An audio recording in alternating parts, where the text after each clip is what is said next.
Hello everyone, welcome to the Math Methods 1-2 ATAR Notes lectures. Before we get started, just a quick overview of the sort of things ATAR Notes offers. So we've got, these free resources alongside the lectures. So, study notes, discussion, forum Q&As where you guys can ask as many questions as you want, and, many more things as well. So without further ado, let's get right into it. So my name's AJ. I graduated in 2021 and currently I'm studying neuroscience and genetics at the Australian National University. Okay, cool, the pen is working. So my email is aj@tutesmart.com. So if you have any questions and you don't ask them during the session, or maybe you're watching it on a different date when I'm not in chat, feel free to shoot me an email and I'm happy to get back to you as soon as possible. Also, I should mention I am lurking in the chat at the moment. So if you have any questions, just send them through and I'll reply as quickly as I can. So it should be fairly quick. If you do see a question that you want answered but has already been asked, probably don't ask it again because I will only answer it once. But yeah, so yeah, without any delay, let's sort of talk about what we're going to be doing today. So today we can sort of split up the content we're doing into three sort of broad sections. So we're going to talk a little bit about graphing, something you guys are quite familiar with, I'd hope. We're going to talk about a few different types of functions, right? We're going to talk about exponential functions. We're going to talk about log functions. We're also going to do a little bit about, inverse functions, sine, cosine functions, all that good stuff. I hope you guys are quite familiar with polynomials, so things like quartics, quadratics, that stuff. All those skills are going to be useful today, but we'll be learning additional content on top of that. There are a couple practice questions along the way, so I definitely recommend you guys have a crack at them as well. There's not going to be really any time for you to do them as I'm going through, but feel free to pause it. And if you have any questions as you're doing the question, just send a question into chat. Or maybe, my explanation wasn't that clear, just send a question in chat. Don't worry about any of the, don't worry about a question being silly or not. There aren't really any silly questions. It's just important that you guys understand the content that I am teaching. So after graphing, we're going to sort of take a dive into calculus. Many of you have probably not touched on calculus. Personally, it's my favorite topic in methods. It's super applicable to so many different fields. Like at the moment, like I said, I do a lot of neuroscience. And even in neuroscience, I use calculus a lot. More than I probably would have liked. But anyways, it's still pretty fun. So we're going to do a little bit of differentiation and show you guys a bunch of different rules for that. And also tackle a couple practice questions. And we're going to sort of finish up with an introduction to probability, which I find is often the most sort of hated topic, I think, for a lot of students. I used to be that way as well, but probability is a topic I recognized was going to be a weakness for me. So what I did was I just cracked out a bunch of questions, but I'll talk about that more at the end. And at the very end, I'll talk about what to expect in year 12 and how you can best prepare yourself for year 12. Now, there's a chance that we might not be able to get through all the content for today, but a lot of it is designed just to be notes for you guys instead of things for me to just talk about. So a lot of these lectures and the lecture notes here can be used and incorporated with your bound reference. Another thing I get a lot of questions about usually is about the bound reference. So if you have any particular question about that, just throw it in chat and I'm happy to send a reply through. So again, with the graphing stuff, we're going to be doing exponential logs. We're going to talk about the unit circle, trig exact values, inverse functions, and we're also going to do a bit about transformations. Then with calculus, we're going to do rates of change, differentiation, stationary points, and integration. And we're going to end up with probability, talking about independence, and all of these good stuff. All right, so let's get into it. So we'll start with Euler's number. I don't think the R is meant to be there, but oh well. So Euler's number. It's pronounced Euler, like Oiler. Um, but what it is just E, right? So maybe you guys have seen that before. So yeah, I don't know where the R was there. Anyways, it's E is called Euler's number. Um, it's like pi in the sense that it's an irrational number that's constantly repeating. It's a good idea to remember it to a rough decimal point. So like how we remember that pi is about 3.14. It's just knowing e to about 2 sig figs or 3. So 2.718 is probably good enough, or 2.72 is probably reasonable. Only reason I recommend knowing it is for exam one, you might be asked some questions, involving E. But most times you don't actually have to use E at all. And you don't have to use the decimal value of E at all. And often you can just express it as E. So E is super another thing to note is that E, like pi, is a number. It's not a variable to be solved. But E is really important when it comes to exponentials and logarithm functions. Okay, so before we get on to exponentials, we're going to sort of touch on your index laws. So index laws are generally a basic concept, and I think it's something you guys would have covered in year 10. And these are basically it. So I'll quickly run through them, but I don't want to spend too much time here because it's fairly simple. If you aren't familiar with your index laws, that's all good. Just make sure you revise them. And if there's anything you don't understand, just send a question in chat. So when we have two indices of the same like base but different powers multiplying together, what we do is we just add their powers, right? Relatively simple. If we're dividing them, we can subtract their powers, right? But it's also important to note that if anything is like 1 over n, we can just represent that as a to the power negative n, right? So as shown here. So really what's happening here is a to the power m times a to the power negative n, which is just a to the power m minus n, right? Reasonably straightforward. Something to remember though is that a to the power 0 is 1, okay? I think a lot of people sort of mess this up and write down a to the power 0 is 0. Reasonable mistake to make. However, it's really important that we don't make this. And, a to the power 0 or anything to the power 0 pops up a lot because I think VCEE knows that's a point students struggle with. And so they like to trick students up. And if we have a fraction, that fraction is, the something root of it. Like maybe it's the cube root if the fraction is a 3. So if you have something like a to the power 1/2, that's the square root of a. If you have a to the power 1/3, that's the cube root of a, right? Hopefully that makes some sense. If you've got like a indice like this, the m multiplies in. So here you're still left with a to the power m over n. Okay. I'll give you guys a couple seconds to have a crack at this question here. Here is the solution, but I'll walk you through step by step. So what we're doing is we're solving the equation for 2 to the power 3x minus 3 is equal to 8 to the power 2 minus x. So what's really useful for these questions is that you want to make them the same base, right? What I mean by the same like base or base values is this, right? You want to make these two the same, right? So you've got 2 to the power 3x minus 3. We want to make 8 to a similar form, right? 8 is equal to 2 to the power 3.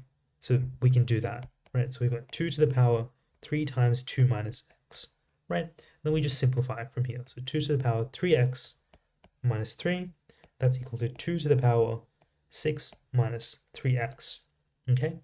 Now we can just get rid of these, right? Because the base is the same, this sort of implies that the powers must be equal, right? So we can use that. So 3x minus 3 is equal to 6 minus 3x. Knowing this is a relatively trivial sort of thing to solve. So we rearrange for 3 and isolate everything as we usually do. So we want to isolate the x's from the normal or the non-x multiplied variables. So we'll get 6x. So what I'm doing here is just adding 3x to both sides. We get 6x, and then I'm going to add 3 to both sides as well. Reason I add 3 is because I want to remove the 3 from here and move it to there, right? So that 6x is equal to 6 plus 3, which is 9.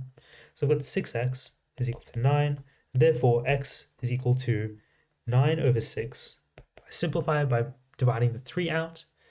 That will just give me 3 on 2. Cool. Hopefully that makes sense. Okay. Another really important thing to know before we get into all of this stuff is a little bit of a recap of what domain and ranges are. Right? Easiest way to remember them, I think, is domain relates to x values and range relates to y values. Right? Another way to also think about it is range is the output of a function. The domain is the input of a function. Right? So we can say that the maximal domain of of an exponential, right, is r, right? So exponentials are generally in the form of y is equal to a to the power x. And since x, because as we saw earlier, right, x can be anything, right? With the indices law, x can be anything, right? So we can just say, the maximal domain is r, right? So x is an element of r for a maximal domain. However, the range is only from 0 to infinity. Why?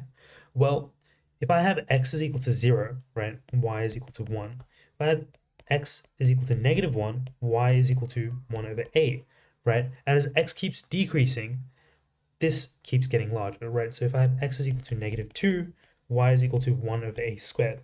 And so as x keeps getting lower, a keeps getting lower as well, right? Because the denominator keeps increasing and y keeps approaching 0, right? So as a gets bigger, so as the denominator gets bigger, so as a approaches infinity, right? Y, you can also say y approaches 0, right? No x value for an indice will result in a negative value, more or less, is the point I'm trying to get at. So the range for some basic exponential is from 0 to infinity. Okay. So like I mentioned, an exponential is generally in the form of y is equal to ax, but we can also apply some transformations to it. So we can apply a dilation factor and some translations here as well. Okay. Our exponential has a horizontal asymptote at y is equal to d. So for those of you who've never encountered the word asymptote before, an asymptote is a value that the graph cannot be equal to, right? For example, this here is an exponential. What happens at this end, right, is that as x keeps increasing, this way, the value keeps getting closer and closer to its asymptotic value, but it will never reach it. Okay, so for an exponential, the asymptote is always at y is equal to d. Okay, so why does this asymptote exist, right? So let's think of a case where, let's assume that somehow y is equal to d, right? So I'm going to substitute that into my original exponential equation here. So we've got d is equal to a times b to the power x plus c plus d, right? I'm going to sort of just simplify this, cancel the d's out, just go on with life. So we've got 0, so I've just subtracted d from both sides. So 0 is equal to a times b to the power x plus c. Now I'm going to divide by a, so I'm left with b to the power x plus c is equal to 0. Okay, let's have a think. Is there any number that exists, right, that's raised to some power that's equal to 0? Right, let's look at a simplified case, right? Let's look at 4 to the power, let's say capital A, right? When you guys think of any reality that this is true, just choose any value for a and try to think if that equals 0, right? If you guys can think of any exceptions that or any value for a that can make this equal to 0, throw them in chat. But I'm fairly confident and fairly certain that no value for a exists in the real number plane, right? So no real exponential value can make 4 to the power a equals 0, right? So this is not possible, right? So we say it's not equal, right? So then therefore at y is equal to d, we get an asymptote because our exponential function just can't equal 0, right? And so the reason it approaches this asymptote is sort of what I mentioned earlier, right? That denominator is key, I realize that's cut out of the frame. I'll redo it again. So why does the graph approach this asymptote, right? So let's take a simple case of y is equal to a to the power x, right? So let's say x is equal to -1. we'll get y is equal to 1 over a.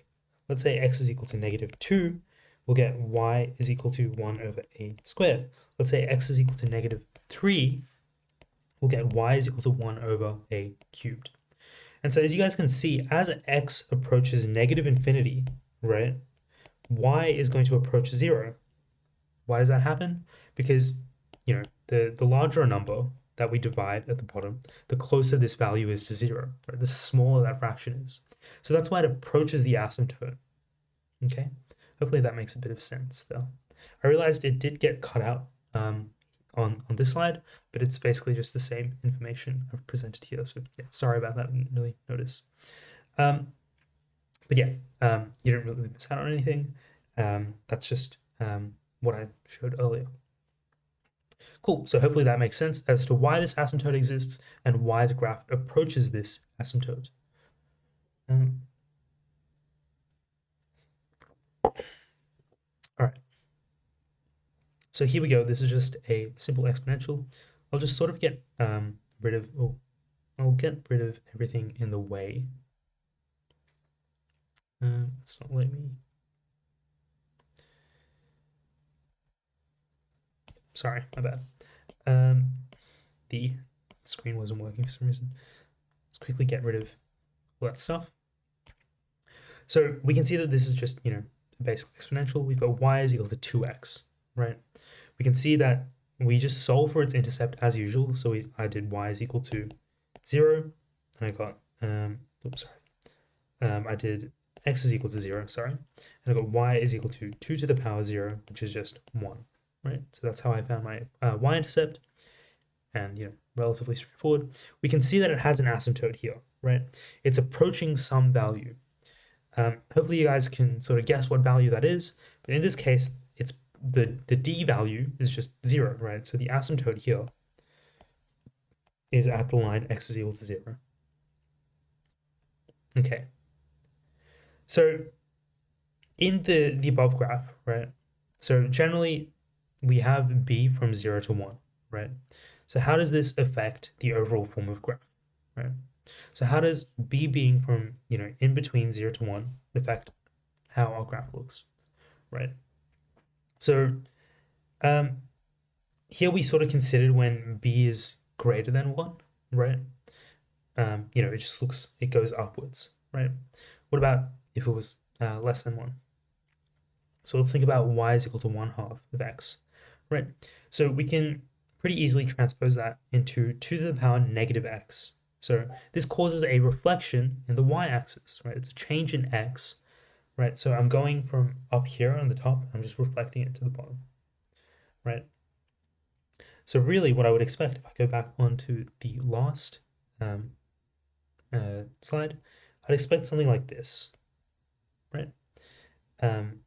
With a intercept here at maybe 0, -1, right? But yeah, that's more or less it.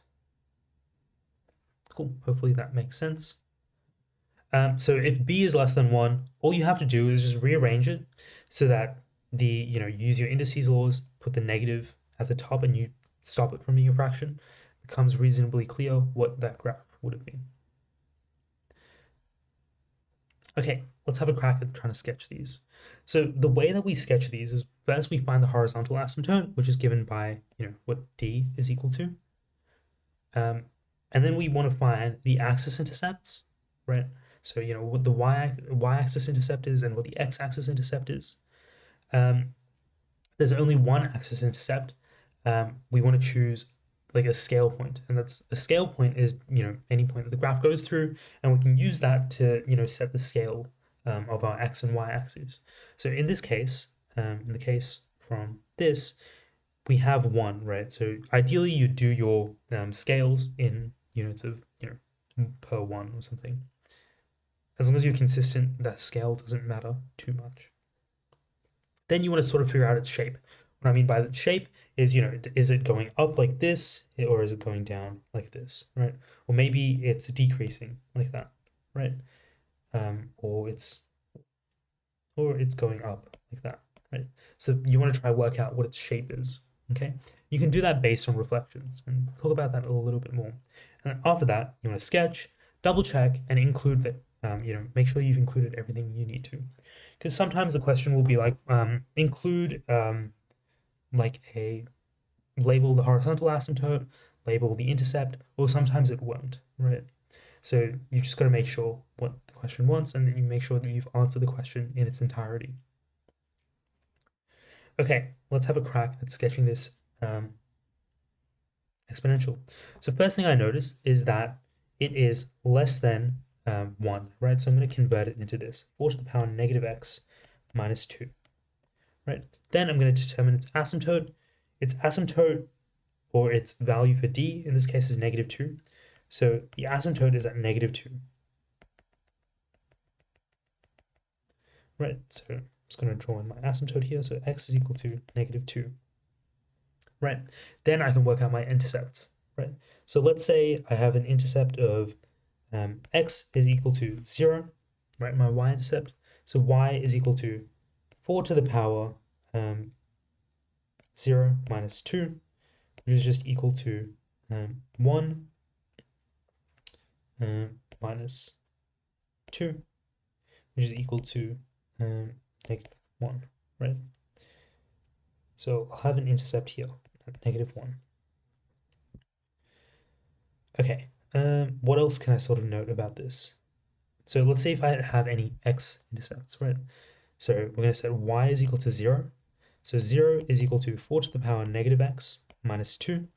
And 2 is equal to 4 to the power negative x. So how do I work out what this is, right? Same thing, just make it equal, make the same bases, same thing as earlier, sorry. We use, we equate the bases, sort of work it out like that. So 2 to the power 1 is equal to 2. So 4 is equal to 2 squared, right?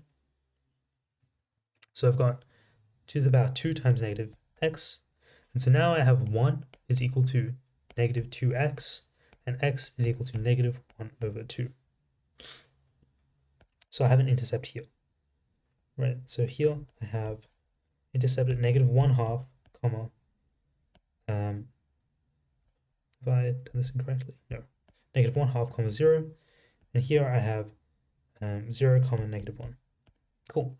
And so my graph, knowing the shape from earlier, is going to look a bit like this. It's going to approach the asymptote as well. It's going to use this. There we go.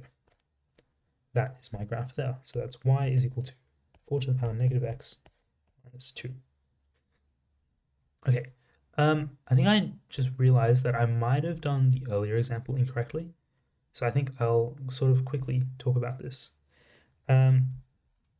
So the graph from this example, so I said the example was y, so the example was y is equal to 1 over 2 to the power x. I said that the graph would look like this, but I think I was incorrect in saying that. So I'm going to quickly correct that. So I'll just get rid of all these annotations here. So if we try to graph the graph y is equal to 2 to the power negative x, right? We should note that it has the same y-intercept. I'm not sure why I made the mistake of calling it 0, negative 1, but really if we solve for it, so if we do y is equal to, if we do x is equal to 0, we'll get y is equal to 2 to the power 0 as well. That's just equal to 1. The only thing that changes in this graph, right, let's get rid of this as well here. The only thing that changes when we do when b is less than 1 is that it doesn't change from here to here. It changes like sort of from here, and it flips to the other side like so. So it would have been like this, right? It's my bad. So yeah. Hopefully that clears up any confusion anyone had. Sorry about that. Okay, another thing to note with exponentials before we move on is growth versus decay, right? So clearly these are some different sort of forms we can have. If I've got y is equal to, I'm just going to go a bx plus c plus d, right? If I have a graph that's like y is equal to negative bx, let's just do that for simplicity, right? now my graph is going to look like this. So if I have my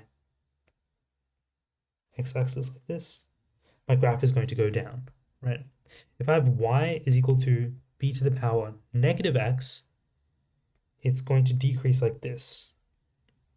If I have y is equal to b to the power x, now I've got a normal exponential. So two ones that are of key interest are the two that look like this, right? The one that increases like so, the one that also decreases like this, right? Now these are reflections in the y-axis, and they're particularly interesting because this one here shows exponential growth, right? And this graph here shows something we call exponential decay. And so for those of you who do physics, you've probably encountered this before with nuclear decay and half-lives and etc. So it's a really common question type you can get with this. They can ask you to model the half-life or calculate the half-life of something using this sort of equation.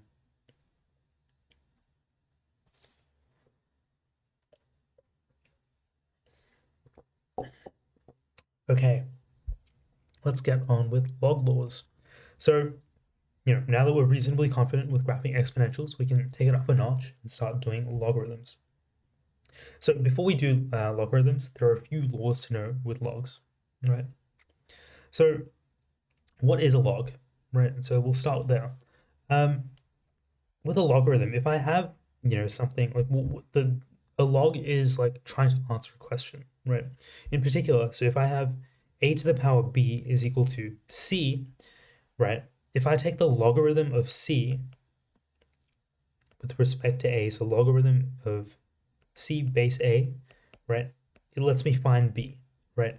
So a logarithm, right, has the starting, the starting base and the final value, but it wants to know, right, what it's going to tell us is the power we had to raise that number to get the final number. Okay? So that's important to understand what a log is actually trying to calculate. We'll do a couple questions as well to sort of get the hang of it. So here we have log base a. So the first law is log base a of m to the power p can be sort of simplified by just basically taking that p and placing it at the front like this. Okay. The second one is when we subtract two logs of the same base, what we do is we divide their inside bits. So it's m divided by n in this case. When we add them, we multiply them. Okay. It's important to note if there is an a or like a capital A out the front, or probably a better one to choose is b. There is a capital B out the front. We actually need to put that inside the bracket. So we've got log of a of m to the power b plus log a to the power n, and then we multiply like this. Okay, so super important though to know that.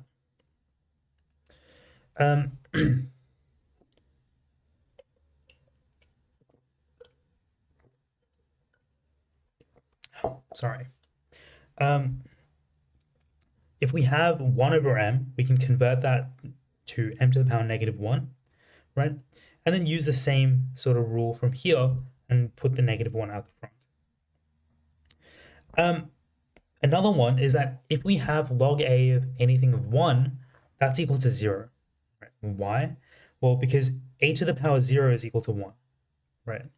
And so we sort of, when we take the log, we're trying to ask, what that 0 was, or like what that power was to get 1.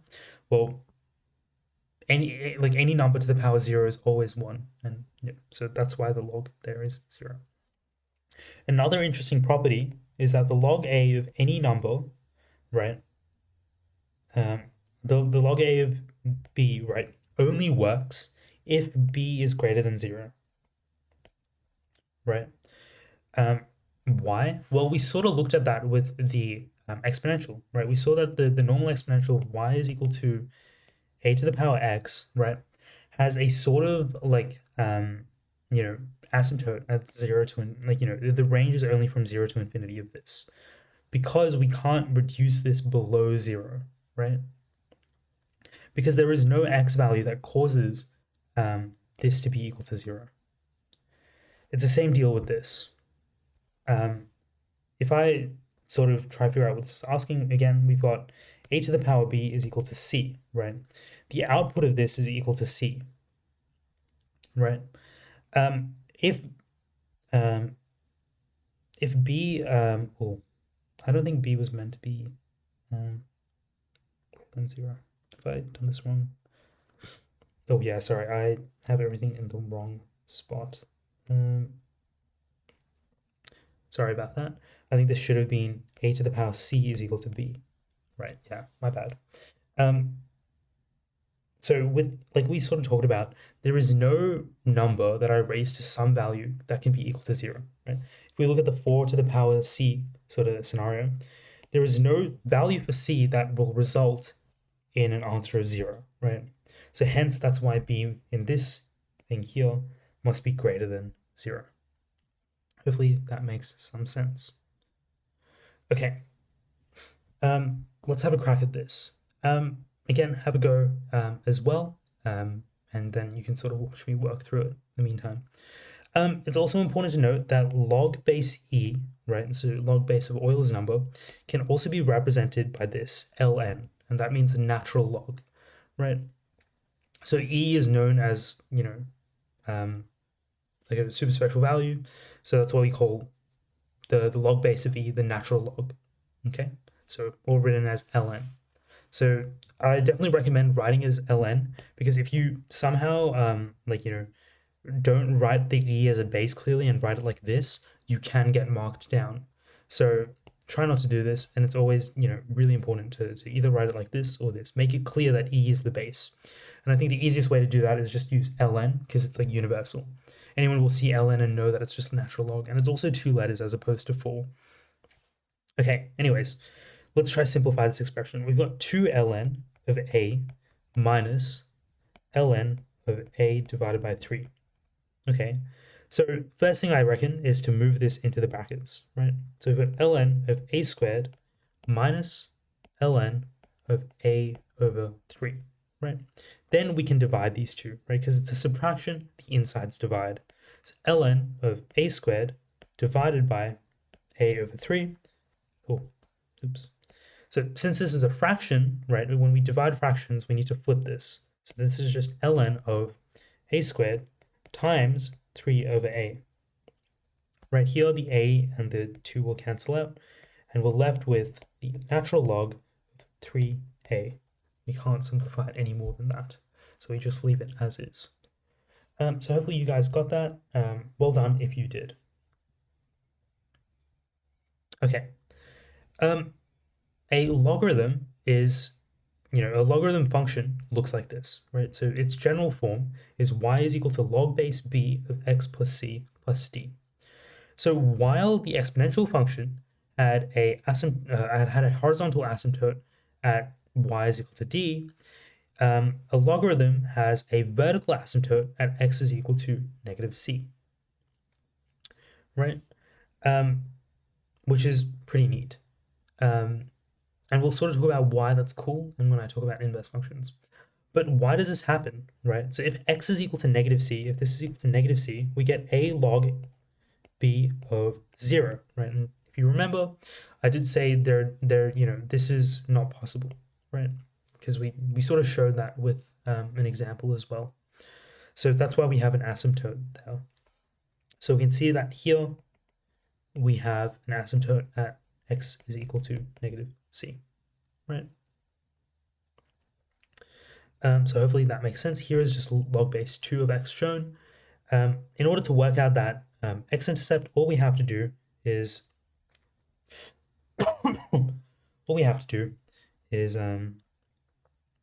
y is equal to 0. So then 0 is equal to log base 2 of x. In order to get rid of the logs, all you have to do is raise both sides to the power of 2. So we've got 2 to the power 0 is equal to 2 to the power log base 2 of x. Okay, and then these two cancel, and we'll talk about why they cancel in a sec. So we've got 2 to the power 0 is equal to x, and so then x is just equal to 1. Right? Okay, but why do these two cancel? What's happening there? Right? We'll go back one. So actually, I'll just show it on this. So log base 2 of x, right? So the 2's cancel. Let's think about what happens here. So if I have the log base of a of b, and that's equal to, I'm sorry, I'll just get rid of the b, have a c there instead, is equal to b, right? And a to the power b is equal to c, right? If I raise, so these two statements are true, right? Now, if I take equation 1 and I raise both sides of it to the power a, I'll get a to the power log base a of c, that's equal to a to the power b, right? And I also know that a to the power b is equal to c, right? So then I've got a to the power log a of c is equal to c. So that's effectively just cancelling out the a's, and what I'm left with is now just a c. So hopefully that makes sense, how we went from here to 2 to the power 0 is equal to x. I've already mentioned why this asymptote exists.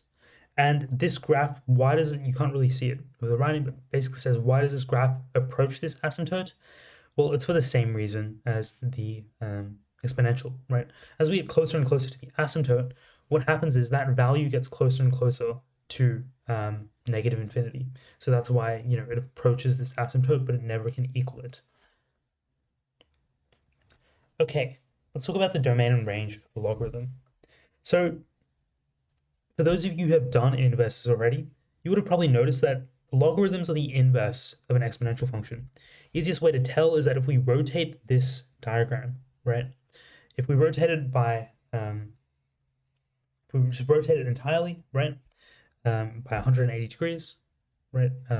Actually, not 180, sorry. If we just rotate it by 90 degrees, so we're making the x-axis the y-axis, and we're rotating it just so enough that the y-axis is now the x-axis after rotation, right? We'll notice that this just looks like this looks like a standard exponential, right? It'll look like this. Well, I don't mean to have that flick at the end. Just get rid of that. Oh, not sure what I've done.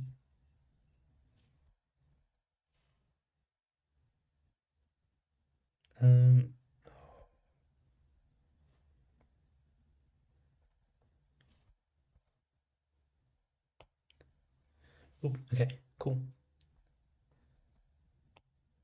Sorry about that. I think I'll edit that out.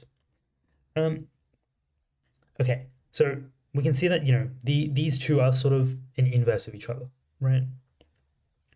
We can also see that this here has a y-intercept of 0, 1, and its x-intercept is 1, 0. So it meets that sort of condition of a inverse function. So that, the x and y-intercept swap, and they sort of are just 90 degrees rotation of each other, a reflection along the y is equal to x line, more or less. Okay, so anyways, like I was saying, the logarithms are the inverse functions of exponential functions, right? And exponentials are the inverse of logarithms. So the max domain of this log will be the same as the domain, or as the range of an exponential.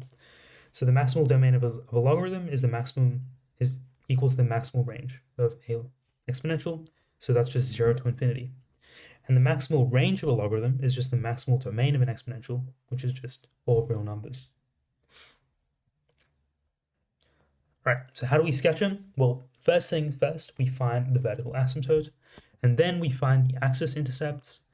And if there's only one axis intercept, right, then we choose a scale point to sort of, scale the axes, figure out what that happens. A good example of a scale point is this, 2, 1. Right? That's a reasonable example of a scale point. Just any easy value to choose and sort of pick, right? After that, we can sort of figure out its shape, which way is it pointing, and after that, we can just sketch. Finally, again, we just reread the question. Okay, let's do this one. Kind of weirdly tricky, but we'll sort of break it down. So we've got y is equal to ln of 1 over 2x plus 1, and this is equal to y is equal to ln of 2x to the power -1 plus 1, right? And this is just equal to y is equal to negative ln of 2x plus 1. Okay, so I'm left with a negative, right? So earlier we saw, I'll just go back all the way here. Earlier we saw y is equal to log base 2 of x, like a positive faces this way, right? So I have a negative here now. And so what that's done is that it's flipped it. So every y value is now negative, right? So I'm expecting my graph's shape to be like this, right? But we can sort of figure that out after figuring out the x and y intercepts, okay?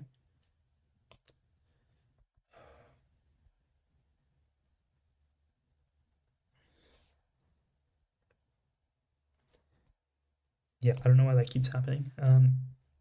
Okay, so we can work out what the x and y intercepts are.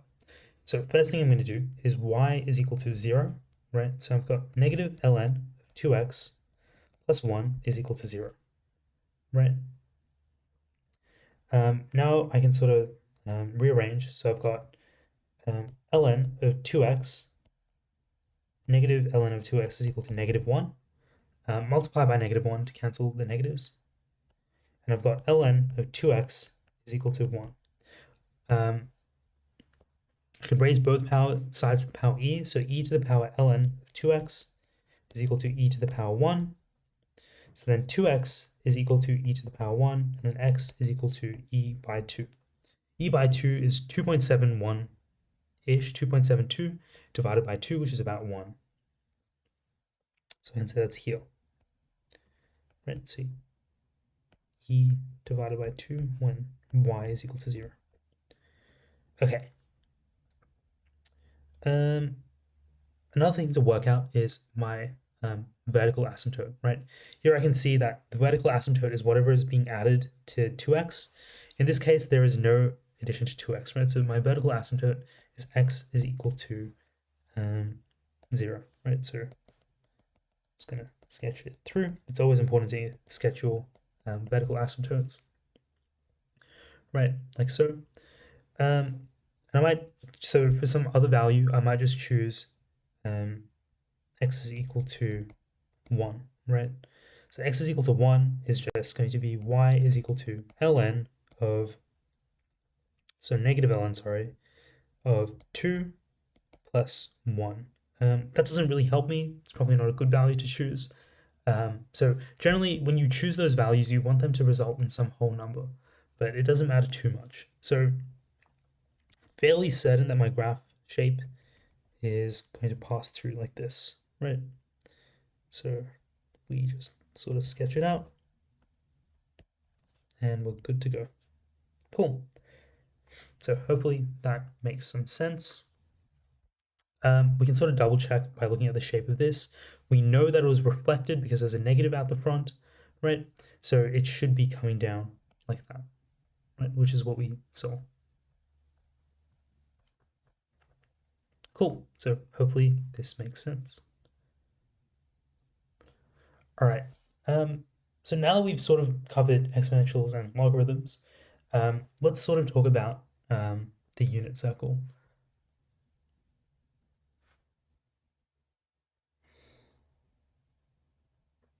I'm going to quickly grab some water. I will be back.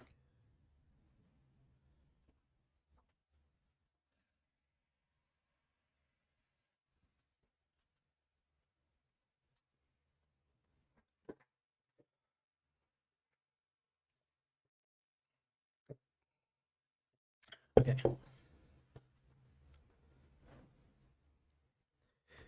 All right, unit circle. So generally, I think it's pretty well accepted that a circle has 360 degrees, right? So circle generally accepted 360 degrees, right? And so the first thing that they did with unit circles was to sort of screw with that and change it into a different unit. And so we now have this new unit called radians, right? So radians are a measure of angles, right? So 1 radian is the angle required, to frame an arc the same length as the radius. What does that mean in fancy talk, right? In normal English and not fancy talk. So if I have a circle, pretty wonky circle, but it is what it is. And I have some radius r, right? The circumference of this circle is equal to 2 pi r, right? And the total number of degrees in this circle are 360 degrees. Let's say I equate these two, right? So 360 degrees, a full revolution. Let's say I equate that to the circumference, right? So we've got 360 degrees per, full rotation of the circle, which makes sense. And so this is sort of my measure, right? And so we say, a full circle length is a full radian, okay? Well, a full circle length is 2 pi radians, right? So hopefully that makes sense. Okay.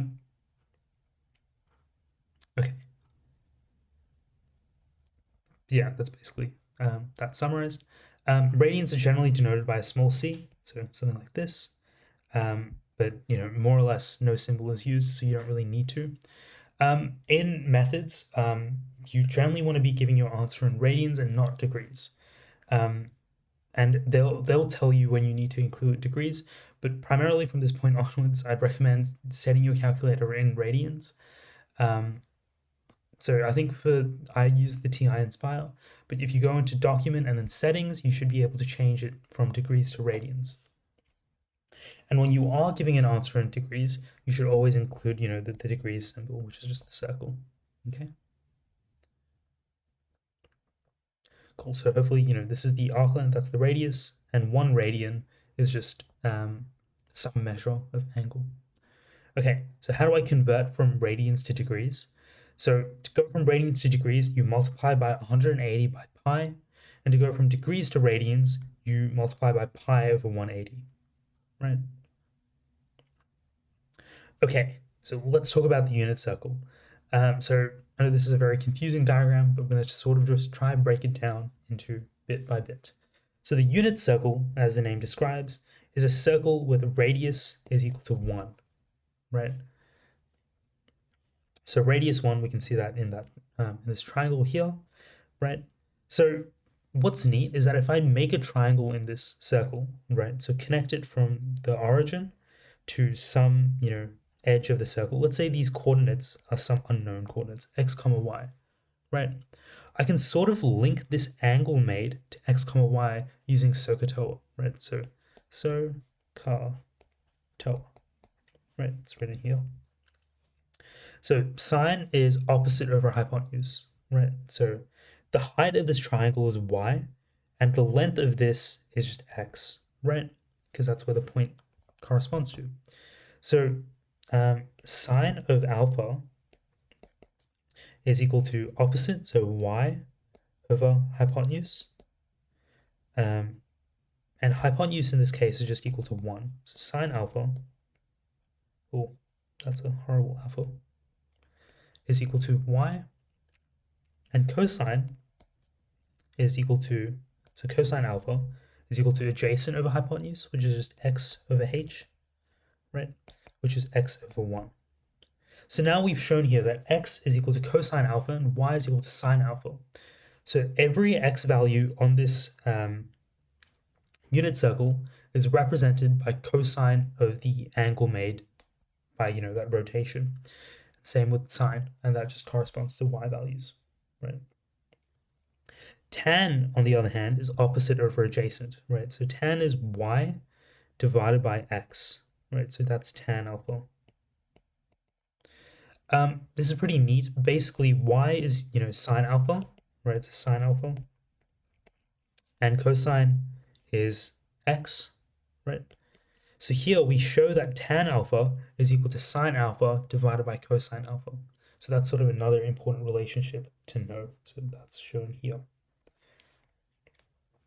So knowing this, knowing that the x value is directly linked to sine and cosine and tan, we can see in this first segment here, we're going to call this quadrant 1, right? X and y are both positive, right? And because of that, sine alpha gives a positive value, cosine alpha gives a positive value, and so does tan alpha. In quadrant 2, we see that the x values are now negative, right? So x is now negative, Um, by the way, these pi on 2, 3 pi on 2, these are just angles, I should mention. But really, these intercepts here are 1, -1, and 1 and -1 here, right? So in here, the x coordinates now have negative values. It's a negative x comma y in here.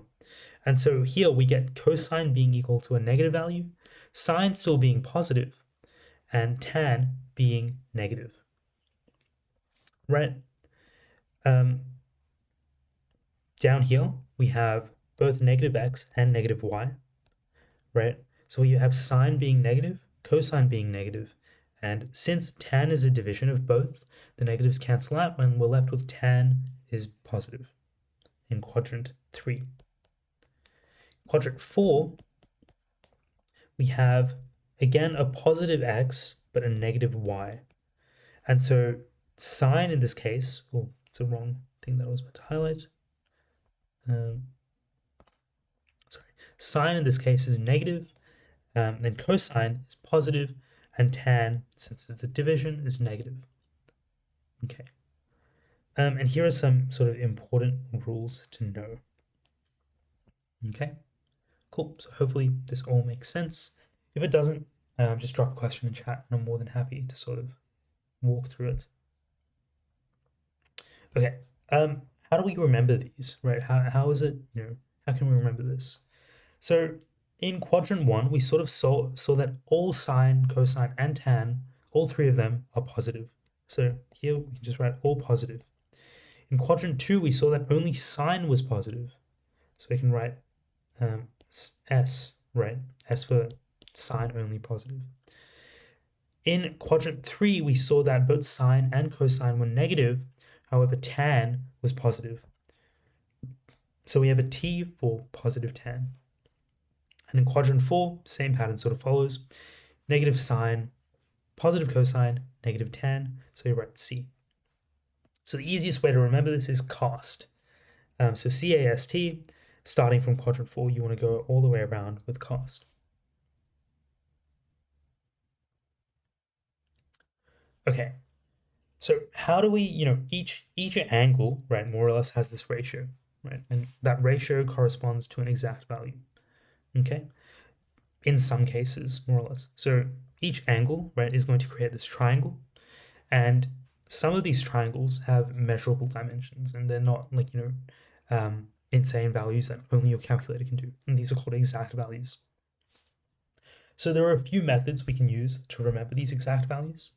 One is known as the table method, and the other one is known as the triangle method. I personally use the table method, and that's just memorizing this table, whereas others, might use the triangle method. So how does the table method work? What's the best way to remember the table method? So what I do is I assemble a table. So I just write sine, cosine, tan. Then I write the angles. So by the way, this is just 0 degrees. Here is 30 degrees. Here is 45 degrees, then 60 degrees, and 90 degrees. So it's good to know the conversions of these radian values to their degrees, right? Just knowing them without having to do the calculation, right? And so also after this, you've got pi, which is 180 degrees. Okay. So what I like to do is write sine cos 10 and then 0, pi by 6, pi by 4, pi by 3, and pi by 2. And then for sine, all you do is just count from 0, 1, 2, 3, and 4. So 0, 1, 2, 3, 4. Then we take the square root of everything, right? And then we just divide by 2. And now simplifying these should give us our exact values represented here. For cosine, we start at 4 and we count to 0. So 4, 3, 2, 1, 0. Then again, same thing, divide, square root it all, then divide by 2. Right? And finally, for tan, we just use that rule from before. So tan is equal to sine divided by cosine. We just use that and work out what tan is. Right? So here we would have 1, and then here it's a half divided by root 3 on 2, which is 1 by root 3. 0 divided by a half is just 0. root 3 on 2 divided by a half is just root 3, and 4 over 2 divided by that, which is 0, is undefined, right? Because 1 over 0 is undefined. Cool. Hopefully that makes a bit of sense. And this is the triangle method. I don't have too much experience on the triangle method, but I guess in essence it's just sort of memorizing these triangles. And I wasn't too much of a fan of that. I just preferred, knowing how to count to 4 and square rooting it and dividing it. Okay, we'll sort of try to evaluate the following here. So I'll give you guys some time, have a crack at it. But in the meantime, I'm going to sort of go through how we do it. So these aren't, the exact values that we sort of showed here, but it sort of relies on the same understanding to be able to calculate these. So the first one is tan 5 pi on 4. What I like to do is figure out where these angles are, right? So tan 5 pi on 4 is about here, right? It's just slightly greater, right, than pi, right? It's greater than pi, right? Because 5 on 4 is greater than 1. And it's actually just pi on 4 greater than pi. So that I can express tan 5 pi on 4 as pi plus pi on 4, right? And so this puts me in quadrant 3. That's a positive tan value, right? Interestingly, if I look at pi on 4 as well, right, since they're both positive, they're the same value. So this is just equal to tan pi on 4. From just knowing my unit, my exact values, tan pi on 4 is just equal to 1. So I can write that, and I'm done with that question there. Nice.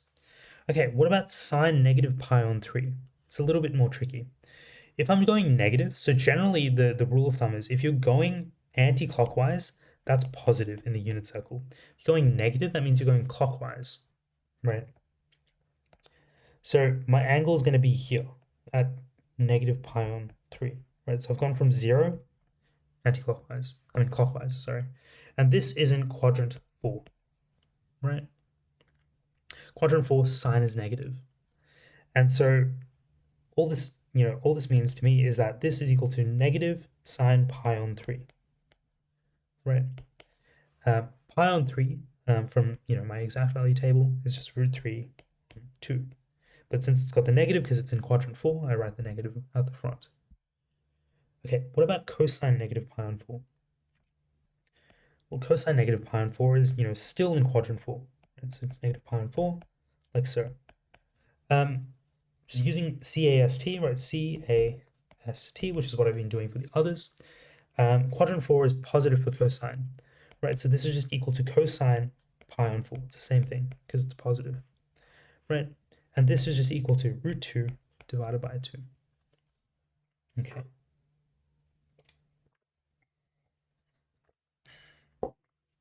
Hopefully that makes sense.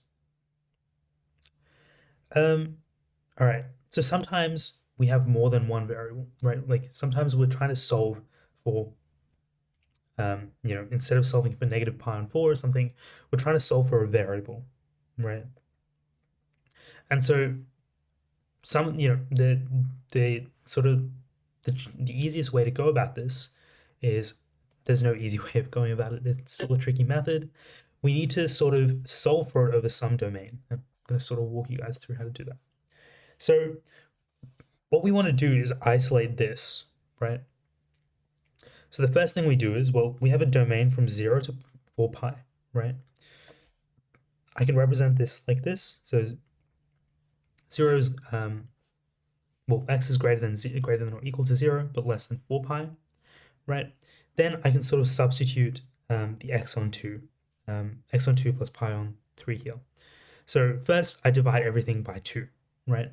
So 0 by 2 is just 0, 2 pi by 2, 4 pi by 2 is just 2 pi, and I have x on 2 here. Then I chuck in the pi on 3 here. So I've got pi on 3 is, x on 2 plus pi on 3 is greater than or equal to pi on 3, but it's less than 7 pi on 3. So now I've changed my domain from 0 to 4 pi, right? I can try solve this. How do I go about solving it? Well, I need to look for values that are within this domain. Okay, what does that mean? Well, I need to solve for what this angle is. So I'm going to do inverse sine of root 3 and 2. So this is just working back from an output to the angle, right? Well, the output is root 3 on 2, which is positive. So I can either be a sine value in quadrant 1 or quadrant 2, right? That's what it's telling me. The quadrant 1 value for sine arcsine of root 3 on 2 is pi on 3. Right, so I can have pi on 3 here. Another value I can have is somewhere here. So what I like to do is, I need to sort of be within this domain, right? The domain is from pi on 3, equal to pi on 3, to 7 pi on 3. 7 pi on 3 is like somewhere here, slightly more than pi on 3, right? So I can sort of go around like this, right? And I can see I have two sort of solutions. I have the solution at pi on 3, and then I have a solution at pi minus 2 pi on 3, which is 2 pi on 3. And 7 pi on 3 is not included, so I don't have that as a solution, right? Which is why it's eliminated here. And then I just subtract both pi on 3 from both sides, and I get 0, pi on 3. Then I divide by 2 to get my final answer. Cool. Hopefully that makes some sense. All right. So how can I go about graphing these functions, right? Because that's more or less what this section is about. So how can I go about graphing this? So what I can do is, the easiest ones to learn to graph are sine and cosine. These both are very similar. So they have the same form and they're translated and transformed by the same amount. So the first thing to note is the axis of rotation. So the graph, or the average value, the graph sort of is centered around y is equal to c, right? So it's the average value of the function. And it's sort of, the graph always oscillates around this value. So we'll sort of see what that means. The amplitude is represented by a, right? And that's how far away it moves from c, right? The amplitude is always shown as positive, but it can push a value up to -2 and then back down to up to 2 and then back down to -2. And the period is the length of a cycle or a length of a full oscillation. So it's basically how long the function takes to repeat its pattern. We'll also look at what that means. So here is just, a sine graph, and here is just a cosine graph, right? You can see that they look the same, they're just sort of translated a little bit. So that's why, they're more or less the same function, just slightly translated. Right, so we can see that the axis of rotation, or the average value, is at the center. This shows the amplitude, right? It can go above and it can also subtract from the center and go down, right? And the period is 1 full revolution. It needs to end and start in the same way. See how here, although these 2 points are technically, at 0, right? If we look at the direction that the graph is moving, and the graph in this case is moving down, but in this case it's moving up, right? So the direction that the graph is moving in needs to be the same for a full period, right? That pattern needs to be fully complete. So in this case we have it moving down, and here we sort of have it, reaching that same point and starting to move down. So that's also one period. So yeah, again, I'm just going to reiterate that the period is equal to 2 pi on n. It's very important to note. So how do we go about sketching these? Well, first, always determine your amplitude, your period, and your axis of rotation. Then you want to determine when your equation reaches its max points, or these points here, right? Well, after you work that out, you want to divide your period into 4 sections, and because generally you'll get 4 different key points, right? And you can use that to sort of graph your graph, and we'll sort of do that in a bit. And then you want to calculate your x-intercepts if it's vertically translated. So the plus c also acts as a vertical translation. So in some cases, if it's vertically translated, you're going to have weird intercepts. You might have something like this, right? So you might, and this might be your new center there. So it's important to calculate those as well. Okay, so in this case, we've got the graph of y is equal to 2 sine 2x minus 1, right? So from the graph, we can see that the amplitude is 2. The period is equal to 2 pi on n. In this case, n is equal to 2. So this is just 2 pi by 2, which is just pi. And the center, or the center is at -1, right? So here we go. That's -1.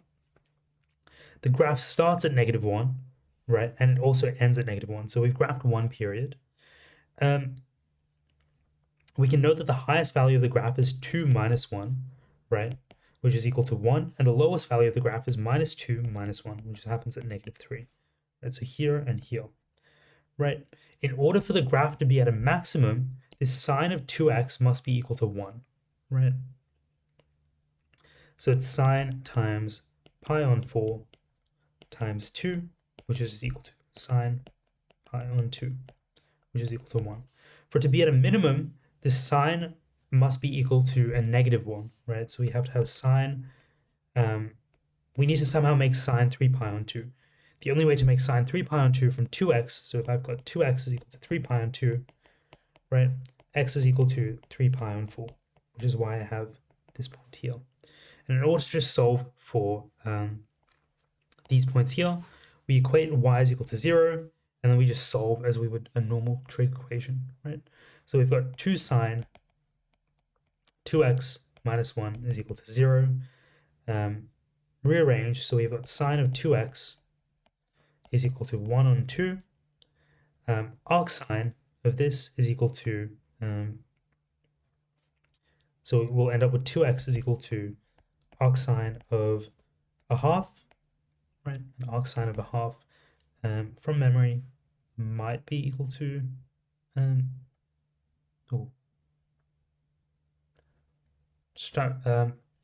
the chance that you do hit your periodic, like your like exact value table, easiest way to do it, just count, right? I'm sort of mind blanking, so we've got 0, 1, 2, 3, 4. Square root 1 on 2, it's likely that this is just pi on 6, right? And so then I can sort of add this to my period, right? So we've got 2x is equal to pi on 6 plus, I think we calculated the period to be pi, right? So we've got n pi, because it's a repeating sort of value. This is a general solution. And we can also have 2x is equal to 5 pi on 6 plus n pi. Okay, and then from there we can sort of work out what our values are. If you're not entirely sure what a general solution is, a general solution is more or less where here, sorry, I'll just go back, we worked out it for a particular domain, we worked out the x values. A general solution allows us to work out the values over over an infinite domain. And we just need to work out what values for n could be. Okay, and so by just solving this, we would get 5 pi on 12 and pi on 12 as our two values within the domain. Okay. Now let's get into sketching tan. So tan has this general form here. So y is equal to a tan of nx plus c. So the period of tan is a little bit different now, right? We've got the period is equal to pi over n instead of 2 pi on n, right? And tan also has an asymptote. So if we go back to our exact value table, you would recall that there is a case where 1 over 0 happens, and that is undefined. So therefore, that's an asymptote, right? So tan has an asymptote whenever this thing here is equal to pi on 2, right? Because that's when tan's asymptote happens, or that's when it's undefined, right? So we generally solve for nx plus c is equal to pi on 2 when we're graphing this. And then we just add the period to it. Because this graph repeats every period, we can just add a period to it to find the next asymptote. Okay, let's have a go at graphing a tan function. So in order to sketch tan, simply all you do is first calculate the period and find the first asymptote. Then you want to sketch the asymptotes, and then you want to add or subtract the periods to find more asymptotes. And the x-intercepts will always be in between those two asymptotes at the halfway point. And so we'll sort of show you what this means. So let's have a go at sketching y is equal to tan of x over 2, or x is an element of negative pi to 4 pi. Right, so first thing I'm going to do is work out the period. The period is equal to pi on n, and in this case, n is equal to 1/2, right? So this is equal to pi divided by 1/2, which is just equal to 2 pi. So they want us to graph it for about 3-ish periods, right? Then I'm going to set x over 2 is equal to pi on 2. So then x is equal to pi, right? That's my very first asymptote. So I have an asymptote at pi. If I subtract pi, so x is equal to another asymptote I can have is pi minus 2 pi, which is at negative pi, or I can have one at pi plus 2 pi, right? So I'll go graphing this. This is what it would sort of look like, right? So I've worked out the period to be 2 pi. First asymptote is that x is equal to pi, right? So I've got that labeled here in this line here. So we've got x is equal to pi. Now if I subtract 2 pi from that, I'll go to here. X is equal to negative pi, right? If I add 2 pi to that, I'll get x is equal to 3 pi. Now you guys can see perfectly that, the x-intercept lies perfectly in between pi and 3 pi, right? So it's the average of the two. So just adding them and then dividing them will give you your x-intercept, right? To work out this intercept, all you have to do is just add 2 pi to this, and you'll work out the next asymptote, which is outside of the domain, so which is why it's not labeled. And so you can just do 3 pi plus 5 pi by 2, which is just 8 pi by 2, which is 4 pi. So hopefully that makes sense.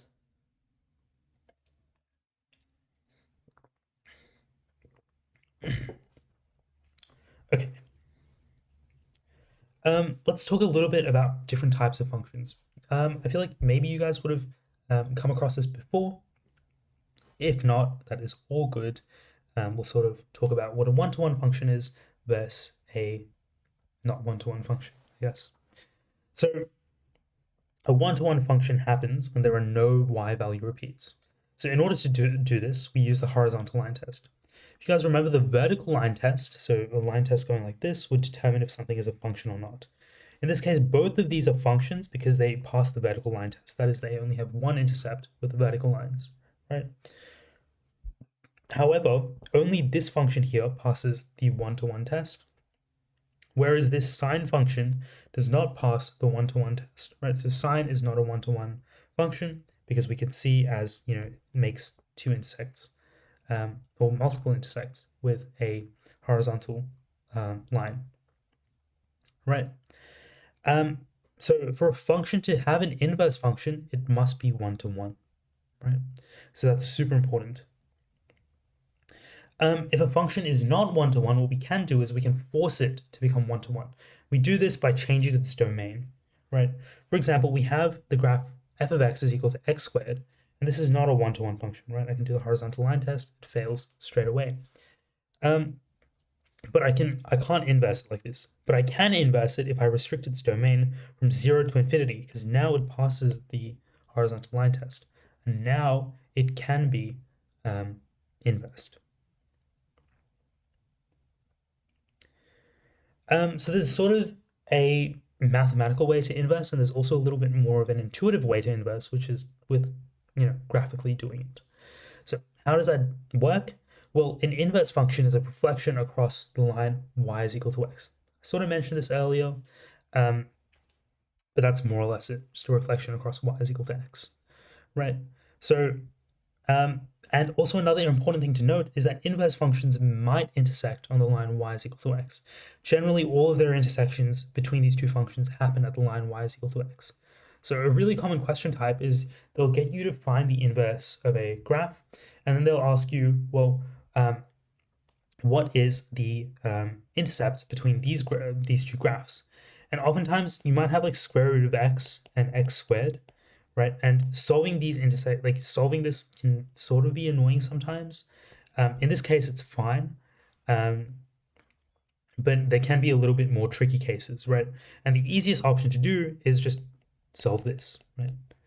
Because if they are inverses, they will have intersections across y is equal to x. Um, and so just to recap, we sort of brought this up with the logarithms and stuff, but the domain of f is equal to the range of the inverse function, right? And the domain of the inverse function is equal to the range of the original function. So here we can see y is equal to x and two sort of inverse functions there. How do we find inverse functions? As you saw before, the function notation for an inverse function is f inverse or -1. The things you've got to do to find the inverse function is first write let y is equal to f of x, and then write swap x and y or something like that. And then you want to rewrite your equation of y is equal to f of x with x and y swapped, and then rearrange and make y the subject, right? So let's have a go at this. So first thing I'd say is let y is equal to f of x, right? Swap x and y. So now we've got x is equal to -4y plus 7. Now we rearrange and solve for y. So we've got x minus 7 is equal to -4y, and now y is equal to x minus 7 by -4. So we've got -1 on 4 by x minus 7, and that is our inverse function. It's written out here as well. Now, leaving it like this is not... Oh, sorry, I realized I got in the way of it again. So we've got y is equal to x minus 7 minus 4, so then y is equal to -1 on 4 by x minus 7. Now, leaving it like this is not enough to sort of secure the mark. What you have to do is finally put it back into the function notation, more or less, like so. And then leaving it like this will give you the mark. However, leaving it in the form of like this will not, because you've only said y is equal to f of x and not the inverse. Okay, now that we've done that, let's sort of talk about transformations. So there are three main types of transformations. We've got dilations, which stretch and squish, well, stretch and squish. And we have translations, which move side to side, up and down. And we also have reflections, which, reflect it in different axes, more or less. So a dilation by a factor from the y-axis, right? So if we think about what that means, right, is, so if I have a graph like this, if I'm dilating it from the y-axis, I'm stretching it like this, right, away or towards the y-axis, so this way.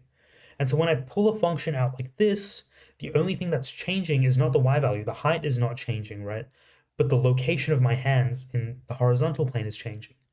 So a dilation from y affects the x values. However, a dilation in by factor b from x, right? So away and towards x is pulling down or pushing up, right? So my function is being pulled up or squished down in this way. And so what changes here is not my x values, but rather my y values, right? So a dilation from x directly affects my y values, okay? A reflection in y, right? So if a reflection in y, it means I'm going from this to this, right? So here to here, sorry, it's a little bit tricky, to here, right? So here to here, right? So I'm changing the x value as I'm shifting across y, right? So hopefully that's sort of captured there. And a reflection in x, right? I'm going from here to here. So here to here. So what's changing is my y values. So reflection in x affects y, a reflection in y affects x. Now translations in the positive and negative y direction affects your y values, right? Because if I translate up in y, it goes up. If I translate down in y, it goes down. Now if I translate side to side, so negative or positive x direction, that obviously affects your x values because you're shifting side to side. Okay. There's a few methods to sort of do your dilations, right? Or translations or any transformations. The first one is the coordinate method, which takes a little bit longer, but it doesn't have as many room for errors. So that's a method I generally stick with. Even on my exam, I was using the coordinate method to sort of do all this sort of stuff. Um, but yeah, so generally what we do is we apply the transformation to the values like this. Then we call the new values x prime and y prime. And then we substitute these into the original function and solve for y prime and x. The replacement method is a little bit quicker, but requires memorization. And I don't like to use the replacement method. In my mind, it's always a shortcut method that I only save for double checking, right? So yeah, it's really just derived from the coordinate method. So I'd recommend just doing the coordinate method and not really doing the replacement method too much. Okay, that's graphing more or less done. So let's sort of get started on calculus, and then we'll try finish off probability. There's a chance we won't finish off all of probability, but yeah, I'd rather not rush through things and confuse you guys. Okay, so what is calculus and what is a rate of change? So a rate of change basically describes the gradient of a function, how fast a function changes with respect to its other variable, right? So how quickly does x change as y changes, right? Or how quickly does y change as x changes? That's what a rate of change in terms of graphs is, right? So the average rate of change investigates the average gradient between 2 points. So we have a curve here, but the average rate of change is just the straight line gradient between the two things, right? So sort of like some important concepts to understand is a tangent. So a tangent is a straight line that just touches a curve once, and it has the same gradient at the point of the curve that it touches, right? This is sort of important to understanding what comes soon. So if a gradient at the point xy, x1 comma y1 is m, then the tangent of that point looks a bit like this, right? The key takeaway is that the gradient is the same, right? A normal is a line that's perpendicular to a tangent, right? So here we can see that we have a tangent in blue, and normal forms a 90-degree angle directly with that tangent, right? You guys might have learned this in year 10, but if you have two lines that are perpendicular to each other, their gradients look a bit like this. I remember at the time thinking there's no way I'm going to have to do this again, but unfortunately you do. And it has an application this time in terms of normals. Okay, so we've sort of talked about average rate of change, right? But what is instantaneous rate of change? So that tells us the exact gradient at a point. The instantaneous rate of change is the same as a gradient as a tangent at that point. Oops, sorry. It's the same as a gradient of a tangent at that point. So it's pretty cool, but it's sort of hard to get to and hard to understand why we need it. Right? So to sort of work out the instantaneous rate of change, we use what's known as a derivative function. The derivative function, like I said, the instantaneous rate of change, describes the gradient at any given point. So it takes some input number and spits it out into an output number. That's what a function does, right? What the derivative function does is that it takes an input number and it spits out the gradient of the function, right, of f of x. And we represent the gradient function with an f dash of x. Okay, some more terminology to learn. Sorry if we are just jumping all over the place. There's just a lot of terminology to learn before we can all tie it together, right? A limit is a value that a function approaches, right? So if we've got some limit of x approaches p of f of x, what this says is that as x gets closer to p, f of x gets closer to L, right? It's a weird concept to understand, but that's sort of it. In general, the easiest way to work out a limit is we pretend to substitute that x value into the equation, right? In this case, we can take the limit by factorizing f of x until it exists at x is equal to p. Another way of sort of explaining that is that if I have some graph, right, it's a quadratic, right, let's say that this point here is at x is equal to 5, and it happens at y is equal to 1. So if I've got the limit of x approaches 5, and this is my graph f of x, right, of f of x, right, as x gets closer and closer to 5, the graph approaches 1, right? And so that's sort of it. Okay, so how do we differentiate things, right? How does this all work, right? And what is differentiation? Differentiation, like I mentioned earlier, is to find a differentiate, like the derivative function, right, which gives us the gradient at any given point, right?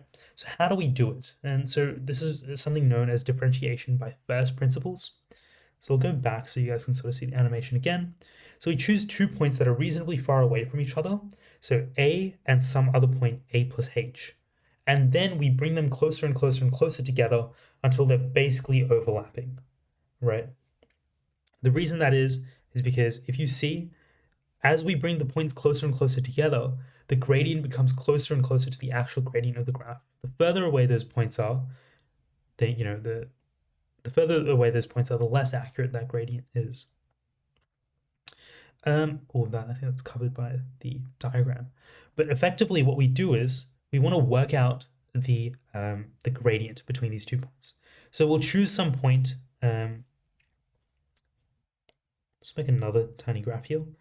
So we'll choose some point here called A, and we'll choose another point somewhere else called A plus H, right? And we'll sort of draw a line between these 2 points.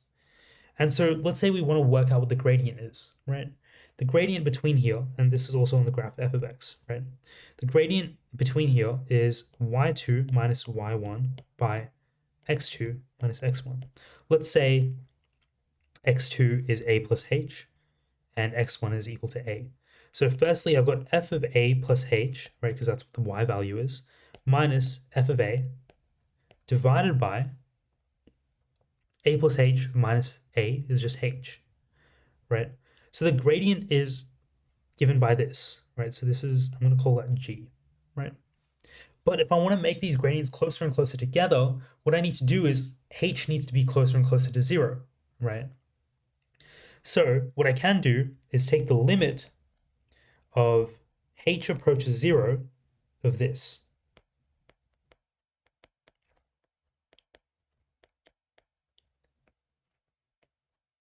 So if I take the limit of this as h approaches 0, I can get this, right? So that's basically how we take a derivative by the first principles. But hopefully that makes sense. So the concept is I get 2 points that are far away from each other, and that forms a gradient. But the closer and closer I bring those gradients together, the more accurate it is. The closer and closer I bring those points together, the more accurate that gradient is of that graph. And the easiest way to bring those points closer and closer together and basically touch is using a limit as h approaches 0. So that's why I had to teach you guys all these random concepts to sort of bring it together and tie it together with differentiation by first principles. Now, we don't have to do that. We don't have to use that freaky equation. There are a few rules that some other people have, grinded away and calculated for us. If I'm taking a derivative of a polynomial, all I have to do is get the power, multiply it at the front, and subtract 1 from it. A good example is x squared. So the derivative symbol is d over dx, right? And so the derivative of x squared is just equal to, I bring the 2 down, so 2x, and then 2 minus 1, right? So 2 minus 1 is just 1. And so the derivative is just 2x. Okay, and that's the derivative function as well. By putting in x, for any value of x, it'll tell me the gradient of x squared at that point, right? Now, for constant values like this, so the derivative of k, where k doesn't contain x, for example, k might be equal to 5, right? The derivative of 5 is 0. Well, why does that make sense, right? Why does that work? Well, 5 doesn't change with x. What this function is asking is, how does this value here change as x changes? right? Well, the answer is 5 doesn't change. It has a change of 0, which is why we're at 0 here. If I have, like a multiple out the front, I can just take it out the front. So if I have a multiple in front of the function, I can just put it outside of the derivative. So if I have 5 of f of x, right, and I'm taking the derivative of this is just equal to 5 times the derivative of f of x. Cool, so hopefully that makes sense. And if I'm adding two functions, I can just split them up into two. So remember, this dash represents a derivative function, right? Cool. I've sort of already mentioned why that's true. So let's have a crack at doing this, right? So we want to work out, another way to represent a derivative function, by the way, is with dy dx. So the change of y with respect to the change in x. So I want to work out what dy dx is, right? So dy dx is equal to d, sort of wrote that incorrectly.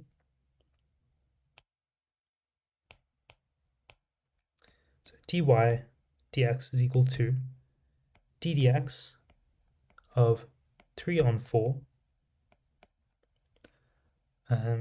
x to the power 4 plus 5x squared plus 2, right? So first thing I want to do is I can split this up into different bits, or I can just take the derivative of each one individually. So I can just multiply the 4 at the front minus 1. So 3 over 4 times 4 is just 3, minus 1 is 3 times x cubed, plus multiply by 2 and subtract 1 from this. That's just 10 minus, and that's 10 to the times x to the power 1. And this is a constant, so that's just 0.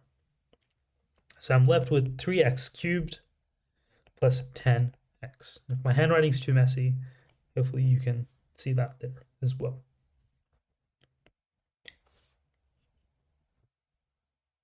Okay. All right. So what is a stationary point? I'm sure you guys have heard of turning point, probably, with quadratics.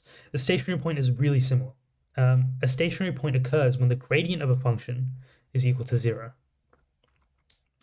And tangents at these stationary points, as shown in this green line here, are parallel to the x-axis. They have a gradient of 0, right? So stationary points can be called a local maximum, a local minimum, or a point of inflection. So what does that mean? Local minimums and maximums are generally turning points, right? So here is a local max, and here is a local minimum, and here is a point of inflection. I'm going to call that POI. Point of inflection occurs at the highest rate of change of the gradient. So it's not the highest rate of change of the function, but it's the highest rate of change of the gradient itself, right? Now, why is this called a local maximum? And why is it local, right? And why is it not just a maximum? Well, you can see here that the graph still goes on, right? Here, this point here is higher than the local maximum, right? And so that's called an absolute maximum. The actual highest point on a graph is known as the absolute maximum, whereas the stationary points are just called local, right? Okay, so again, here's some types of stationary points sort of shown. A key distinction to make here is between a stationary point of inflection and a not stationary point of inflection. At a stationary point of inflection, the gradient is also equal to 0, but the rate of change of the gradient is maxed out. And a non-stationary point of inflection, the rate of change of the gradient is not zero. Well, the rate of change of the gradient is also at its highest, but the gradient itself is not 0. Okay. Hopefully that makes sense. So there are 3 methods that we can sort of use to work out what if a stationary point, which type of stationary point we're dealing with, right? So the first one is just using a derivative. The second one is taking a double derivative. Well, what that means is just once we take the derivative the first time, we just take the derivative again. And the last one is just knowing how the graph is shaped. So let's try to go through the first derivative method. Right, so the first thing we're going to do is take the derivative of this, and so the derivative function is represented by f dash of x there, right? And so for a stationary point, we just need to equate it to 0, right? That's when the gradient is equal to 0. And this is a quadratic, right? So we just have to solve a quadratic. So we'll factorize it first, and then we'll use null factor law, and we'll get x is equal to -3 or x is equal to 1, right? And so the first way of doing it is by knowing what this graph looks like. So we can make a table, right? So this is just, the shape of the slope, and these are the x values. So at x is equal to -3, we know the slope is just flat, right? And at x is equal to 1, we also know that the slope is flat. And so what we want to do is work out the slope at -4. And that tells us it's 5, so it's positive, it's upwards like that, right? And then we can work out the slope at 0.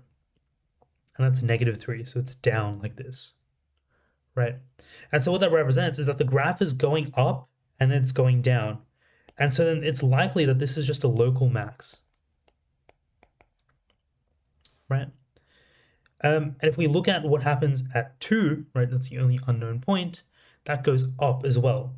So here it's likely that the graph goes down and up. So it's likely that this is a local minimum. So that's the conclusion we make. We say that at x is equal to 3, that it's a local maximum, and at x is equal to 1, there is a local minimum. So this is just one of the ways we can work it out. Well, how can we, do it using a second derivative, right? So from before, we sort of, we're just going to use the same sort of idea. We've worked out the derivative and we've worked out the stationary points. Well, what we do is we get the derivative function and we take a derivative of it again, right? Now we sub in the stationary points themselves, right?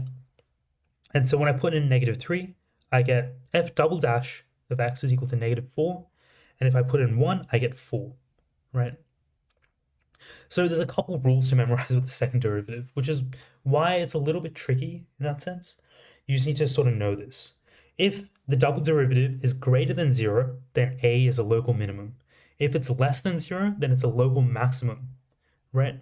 If it's equal to 0, then we are unsure and we need to sort of use a different method, and that different method is often just likely this. Okay, hopefully that makes sense. So from this, we can tell that f double dash of -3 is less than 0, so therefore it must be a local maximum. And double dash of 1 is greater than 0, so therefore it must be a local minimum. Another way is through recognition, right, which is a little bit trickier. So again, from before, we've used the same calculation. So we look at the graph and then see that it's a positive cubic, right? So something that looks like this, a positive cubic, right? Yeah, there we go. And so by knowing that, we can sort of guess that x is equal to -3 happens here, right? So it must be the local max. Okay, so all this time, we've sort of just talked about differentiation. So now we're going to talk about the reverse process. So how can I go from a derivative function to a, like an original function? So how do we do that?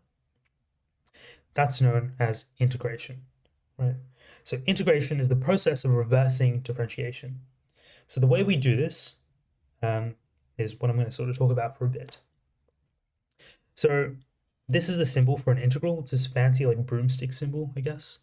And so we always have to write this dx. If we don't write the dx, we will get marked down. It just tells us, or it tells the marker and whoever's reading it, what we're actually taking the integral with respect to. The capital F of x is often used to represent the integrated function, right? So this is the final value though, right? So it just reverses the differentiation. In both cases, we see this weird plus c. So while I talk about this, feel free to sort of maybe guess what the plus c is there for in chat. It'd be good to see what everyone sort of thinks about the plus c. But yeah, I'll sort of go into what it is. So when we talked about taking a derivative, we sort of looked at what would happen when we took the derivative of constants, right?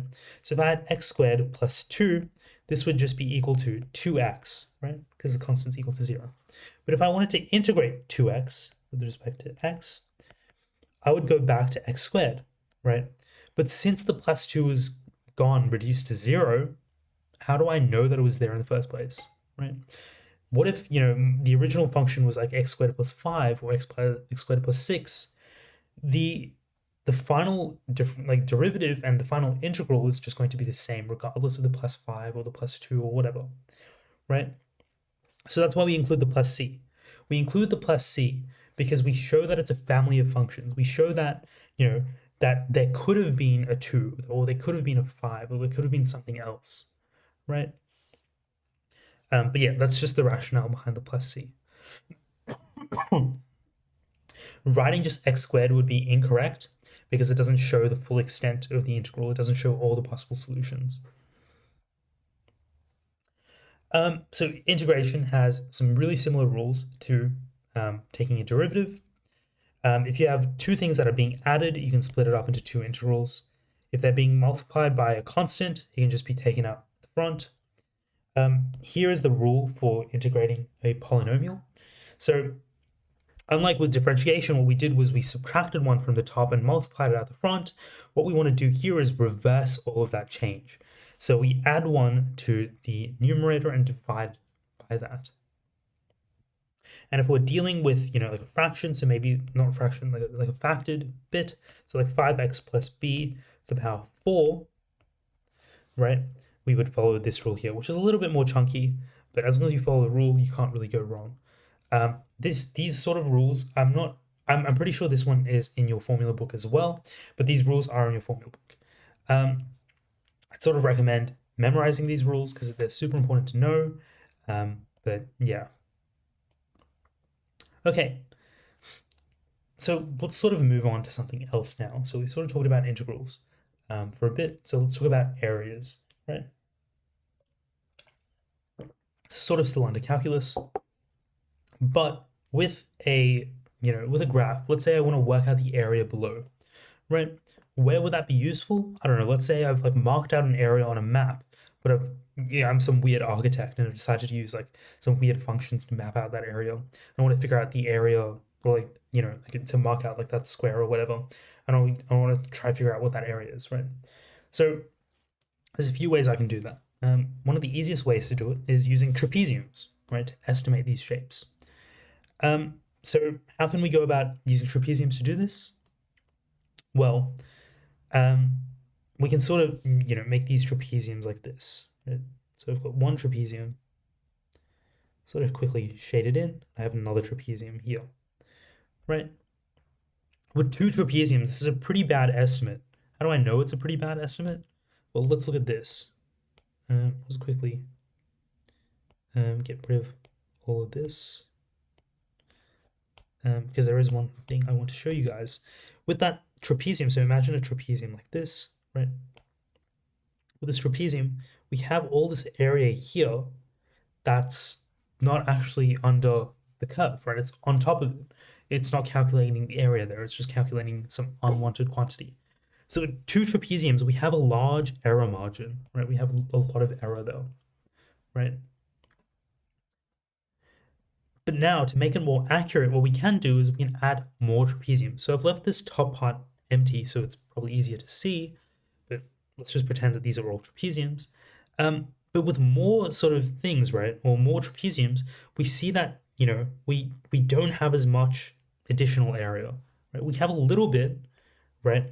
But most of this is under the function, right? So most of this is now the area that we want, as opposed to this. There was a lot of error there, and now that we've increased the number of trapeziums, right? That top blue line that connects every trapezium is really similar to the curve, whereas in this case it wasn't, right? So clearly we're seeing here by making the trapeziums narrower and increasing the number of trapeziums, right? We're making the area more accurate. This sort of sounds familiar, I hope, to the first principles of differentiation that I sort of mentioned. But here's sort of the formula for a trapezium estimate, right? So we have, however many trapeziums, right, which is represented by the number of x's. The delta x here is the distance between the trapezium is the base length of the trapezium, right? The f of x will give you the height of each trapezium, right? So just using this formula is good enough, right? But hopefully, you know, the idea of increasing more trapeziums to get a more accurate estimate sounds familiar, right? So instead of using a derivative to find out a more accurate area, right, what we use is integrals, right? So, you know, estimates are good and all, but if we want to be super accurate without using a lot of trapeziums and, you know, not having to use this equation a lot, we need to use integrals, right? So how do we do it? So we use this thing called a definite integral. What we sort of talked about earlier was a indefinite integral. So this is an indefinite integral. It includes forming a plus c, right? So if we have an integral like this and, you know, we result in a plus c at the end, right? That is an indefinite integral, right? Now, to evaluate a definite integral, which looks like this, now we have these a and b terms, which are called terminals. We use this rule called the fundamental theorem of calculus, right? Fancy word for an equation that's reasonably simple, I think. I don't know, there's probably some mathematician like screaming at me for calling it like relatively simple. I'm sure it's more complex than it looks. But for methods, we just need to know that it does this, right? We just need to know that these points sub in into the original function to get f of b minus f of a, right? The integrated function. So the plus c isn't required because it just gets subtracted off again. For example, this is just equal to f of b plus c minus f of a plus c. So I've sort of written on top of that. And in this case, the plus c's just cancel out and we're left with f of b minus f of a. So that's why the plus c isn't included, right? That's why it's a definite integral. We know the definite answer for sure, whereas this is indefinite, right? It's not a definite statement about the integral's nature. We're not sure where it's going, I guess, or, you know, what that is. Okay, so this just works out the area though. So far the areas we've been talking about have been above the x-axis. So what happens when that area is below the x-axis, right? So, you know, if we have a graph like this, what do we do, right? Well, what we actually do is we take the integral, you know, let's say from a to b, right? So we take the integral from a to b, right, of f of x dx, and we put a negative out the front. Why? When we work out what this area is, right, it gives us a negative. This area is inherently negative, right? But since area is generally a positive value that we look for, we put the negative out the front to flip it from a negative back to a positive. So hopefully that makes sense. Okay, let's have a crack at this question here. So again, have a go at it, and let me know how you go in the chat. Let me know if you found it easy or hard. So let's find the area under the curve for y is equal to x squared plus 1 between x is equal to 1 to x is equal to 3. Cool. So we've got, I do like to draw these out. So we've got y is equal to x squared plus 1. So that's what this looks like. You know, we have, we've got 0, 1 here. And this is just y is equal to x squared plus 1. We want to find it between x is equal to 1 and x is equal to 3. This is the area we want to integrate. So all we do is we go the integral of 1 to 3, right, of x squared plus 1 dx is equal to, well, I just integrate this, right? Add 1 to this, divide by that. So it's x cubed by 3 plus x, right? Now I don't need to include the plus c because it's all going to cancel out anyways. So now I just do this. So now I substitute everything in. So 3 cubed divided by 3 plus 3 minus 1 over 3 plus 1 cubed, right? I'll move this here so it doesn't get caught by the camera. So 3 cubed by 3 is just 3 squared. So 3 squared plus 3 minus 1 over 3 plus 1. So this is 9 plus 3. 9 plus 3 is just 12. Minus 1 plus 3 is just 4 on 3. And so minus 4 on 3. So this is equal to 36 minus 4 by 3, which is equal to 32 by 3. Cool. Hopefully that makes sense. Hopefully that is what you guys got as well. All right, so let's get started on probability. Unfortunately, I don't think we'll be able to finish probability, but I will be able to sort of introduce some of the key concepts in probability. And you guys feel free to go through the notes. It is reasonably detailed.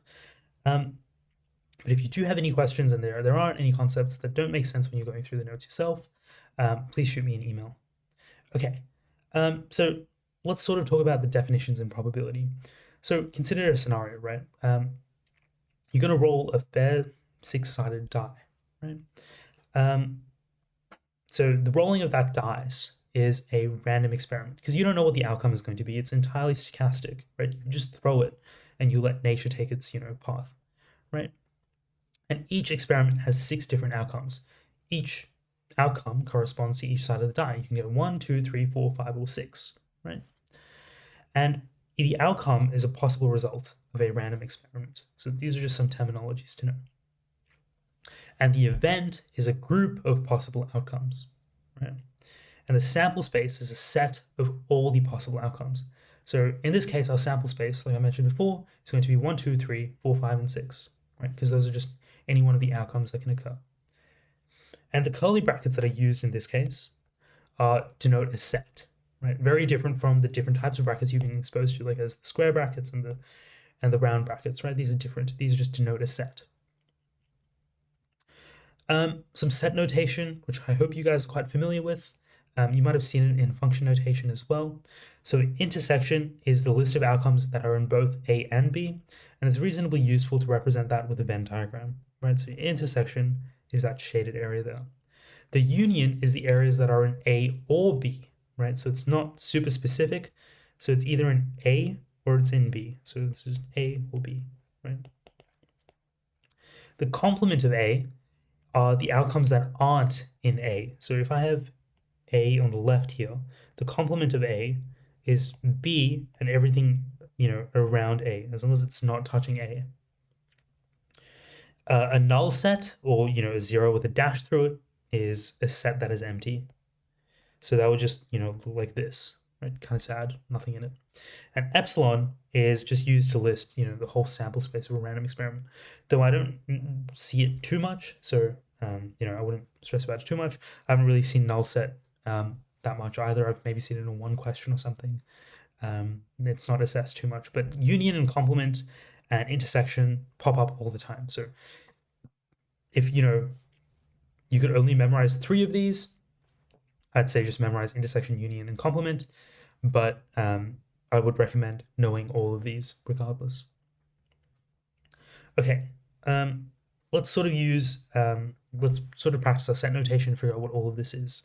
So if we have A is a set of 1, 3, and 5, and B is a set of 1, 2, 3, and 4, and the full set epsilon is 1, 2, 3, 4, 5, and 6, list the following sets. So A intersection B is just, the common values. The common values between A and B are just 3. Right?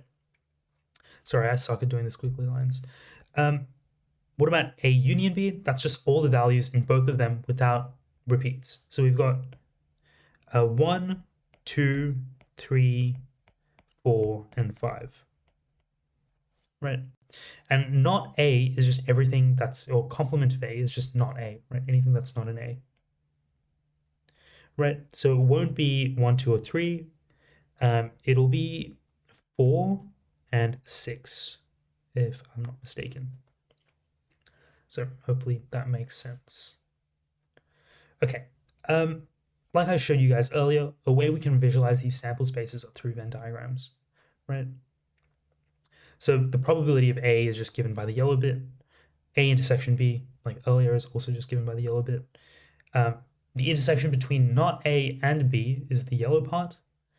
And a handy formula to know is sort of, well, how can I figure out the union, right? The way we work out the union is that we add the probability of A to the probability of B. Right? So I'll go back here. And so we can see that A already contains this region. And when we have B as well, B would contain this region as well. So if I add A and B, right, I get a doubling up of the intersection, right? So that's why we subtract the intersection, because it doubles up by subtracting the intersection, we get A union B. Okay, let's say, the intersection between A and B is a null set, or, there's no numbers in there, right? That would mean that these two events are mutually exclusive. So what does mutually exclusive mean? Basically, no overlap between the two things, right? Yeah, so generally a tricky concept. I think a lot of people get it confused with independent events, which is something I'll also talk about.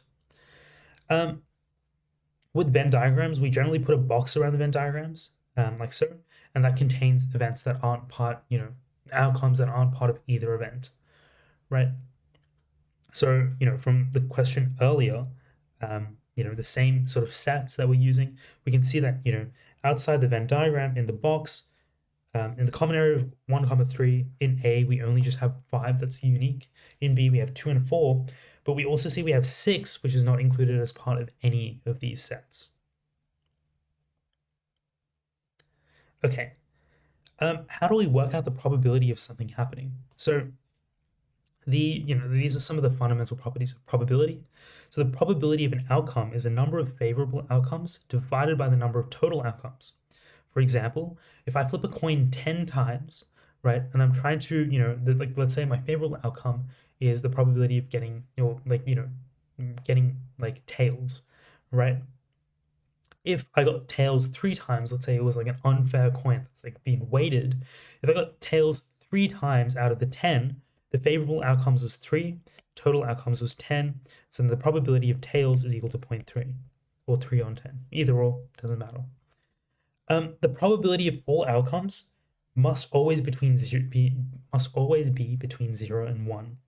Why? Well, 1 means certainty, right? So 1 is certain, and 0 is impossible, right? We can't be less possible than impossible, right? We can't be more certain than 100% certain. So that's why probability is always between 0 and 1. And all outcomes must sum to, the probability of all outcomes must sum to be 1, right? If I have an event, or like, let's say I flip a coin, right? Well, it makes sense that one of those sides is going to land, right? So then that means that there's 100% chance of that coin landing, right? Which is true, I'd hope. So even if it's like, a weighted coin, like the probability of tails is 0.3 and the probability of heads is 0.7, right? They should still add up to 1, right? It doesn't make sense for the probability of heads to be 0.8 because that means there's 110% chance of that coin flipping on either side, right? You can't be more certain than certain, right? So, yeah, probability must always sum up to 1 of all the outcomes. Conditional probability. This is like quite cool, I think. It's like calculating the probability given that an event has already occurred, right? For example, it's like the probability of breaking a dishwasher given like the probability of me breaking a dishwasher given that I suck at repairing dishwashers, right? So it's a probability that 2 events that sort of impact each other occur, but one of them has already occurred before the other, so that results in that impact. Maybe the probability of someone's height given that they have had their first growth spurt, right? The probability of someone's height being greater than 180 centimeters given that they've had their second growth spurt is like a conditional statement, right? And this is read as probability of A, or the probability of event A given B. So the given part is always second. So often they'll word like given a thunderstorm has happened, what is the probability that it has rained, right? That sort of stuff. This is a good example. Given that it has rained the day before, what's the probability that it will rain the next day? Right? So this isn't explicitly in the study design, but I think it's useful to know, just because it's a reasonably good way to sort of problem solve, right? Um, so basically, it's a probability table or a Kano map. It shows it's reasonably good for 2 events only, I think. If you have more events, it gets a little bit hectic, but you can sort of fit that in. If you have A and B, right, then their intersection is given in this box, and then the intersection of A not B is given in this box, and so on, right? These two will always sum up to include the total probability of B. These two will sum up to include the complement of B. These two will sum up to include probability of A. These two sum up to equal not the probability of A. And all of this sums up to equal 1. So hopefully that makes sense. But yeah, that's sort of just what I went through. So let's sort of go through this question. So the probability that Cynthia walks to school when it is raining is 0.1. So walking is an event. So with probability, it's always good to sort of label everything, just because that helps when it comes to doing these sorts of questions, right? Clears the clutter, I guess, around all these random words. Like you don't need to know that like the person's name is Cynthia. What you do need to know is the probability of it, of her walking to school and it raining, right? So this says the probability that Cynthia walks to school when it is raining. So this is an intersection event, right? She's walking to school and it's raining, so that must be the intersection event. So that's there, right? The probability that it doesn't rain is 0.6. So the probability that it's the complement of rain is 0.6. That would go in that box there, right? And the probability that Cynthia walks, so the probability of W is equal to 0.7. So this goes here. The rest of it you can work out, right? So here, this is just 1 minus 0.7. This is just 1 minus 0.4. 1 minus 0.6. And then here, you can work this out by 0.4 minus 0.1, right? And so on. So the question asks, it is raining today, right? So we're looking at the rain category. What is the probability that Cynthia walks? Well, the probability of Cynthia walking, given that it's raining, or I do need to sort of erase something, sorry. So what they've told us is that it's raining today. What is the probability that Cynthia walks? So this is a conditional statement, right? They've given me a piece of information. They've told me what is the probability that Cynthia walks given that it's raining, right? So the intersection of this is walks with raining divided by the probability that it's raining. And so now I just enter all the values from the Kano map, right? The intersection between them is 0.1, and the probability that it's raining is 0.4. So this just simplifies to be 1 on 4. So hopefully that makes sense. The way I recognize that it was conditional probability is because they gave me this statement here. They told me that it's raining. I was going to go calculate this given that something has already occurred. Okay, so I might leave it there. So I'll sort of talk about, this is just a couple techniques, but they're reasonably easy to go through, I reckon. If you guys have any questions about that sort of stuff, feel free to shoot me an email. But I really did want to go through how you guys can sort of prepare for next year, which I think is, reasonably stressful being in year 11, going into year 12. It's sort of, your final year of high school, and, the pressure sort of packs on. So how can you prepare for 3-4 methods? Well, the simplest way to do so is to put in the work in year 11, right? There's a lot of overlap between year 11 content and year 12 content. If you're on top of your work in year 11 and you know all the concepts reasonably well in year 11, you'll relearn them again next year, and you'll already be ahead of the others who sort of slacked off in year 11 because they thought, well, this doesn't count, and only year 12 counts, right? So being ahead in year 11 helps a lot, right? Because it lets you, build a strong foundation for year 12 when they give you harder questions, just assessing the same content, right? So it's really important, that you study hard, stay organized, and if you do struggle with anything, make sure you ask for help. That's why your teachers are there, just to help you, more or less. So if you've got any questions, ask your teachers. Feel free to ask me as well. I'm more than happy to help with this sort of stuff. Other things you can do is, well, I mean, you don't need to do every question from the textbook, but I would suggest doing a lot of questions from the textbook just because it includes a lot of variety, right? The more variety of questions you can tackle, the more you sort of build like a mental library of like problem solving techniques, right? So when you see a question that maybe you haven't seen before, but you've seen similar questions or, questions that require the same pattern of thinking, you'll get it just that much quicker. And I can't, like explain just how much that helps knowing, having done a variety of different question types. Know your CAS shortcuts. Um, I'm primarily familiar with like the TI Inspire, and you can actually use numbers. So like if you press menu and then you can press numbers instead of scrolling through it to get to places, and it actually saves a little bit of time.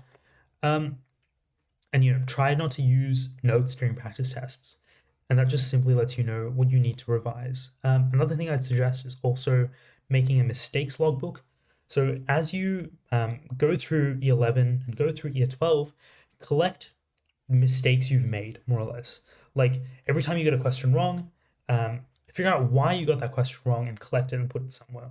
That reasonably, like that's quite a reasonable thing to do, and it's not that hard. But over time, you can sort of crack down on your mistakes that you're consistently making and actually see improvement and makes less silly mistakes and get better in the long run. And in your exam um, this year and next year, um, I'd recommend, try not to waste too much time on questions you don't know how to do, and try use reading time effectively. Skim the paper, sort of find the questions you can do, find the questions you can't do, tackle the questions you can do first, and then come back at the end and do the questions that you don't know how to do, only if you have time. Because sometimes it's just a matter of thinking through a question and you'll suddenly know how to do it. But anyways, thank you guys for coming today and hopefully participating in chat. Hopefully you guys learned a lot today and found this informative. Again, if you have any questions, feel free to shoot me an email at aj@tutesmart.com, and I'll get back to you as soon as possible. But yeah, best of luck for year 11 and best of luck for year 12. See ya.